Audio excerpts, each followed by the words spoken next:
Chris, were you hearing the rumblings that we were hearing that Reirden needed that win? I don't know if he needed absolutely that win, but yes, I've heard that there are some concerns about the coaching staff in general, and yes, I know Ted Leonsis put out something on Twitter. I guess it was yesterday morning or Saturday night.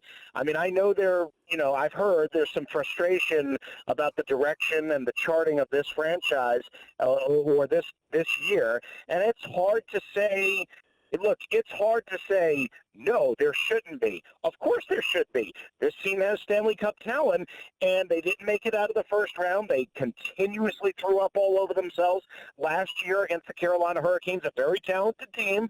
And this year, the last 2 months, they are sub-500. Yes, they retook the Metro lead last night or yesterday, but it still wasn't pretty. Not to say that Pittsburgh's not a great opponent. Of course they are.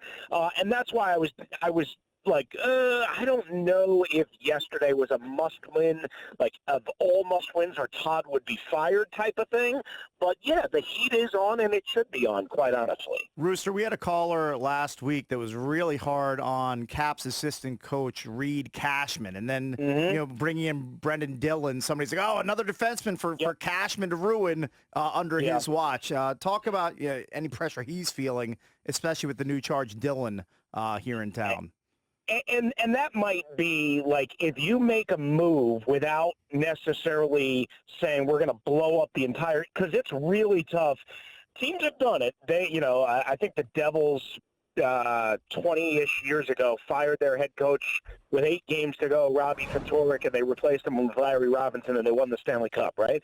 But that's really hard to do. Obviously, timing-wise. So if you're maybe going to make a change, you look at the most disappointing unit of the team. Now, Todd Reirden used to be the guy that run the defense for Barry Trotz, right? So you just mentioned Reed Cashman. Yes, I've heard the same, that certainly there is people that are disappointed in terms of their ability to get that unit straight.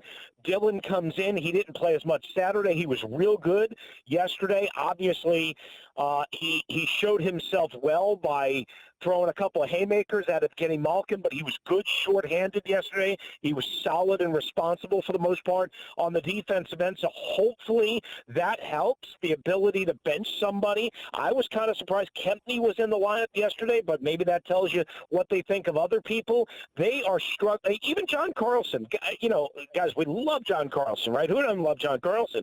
Well, he hasn't been great defensively, and that might be a stretch for the last 2 months. And Gino Malkin, who's, again, a world-class player, went right through his legs. That was a great beautiful move. goal. That was a ridiculous move.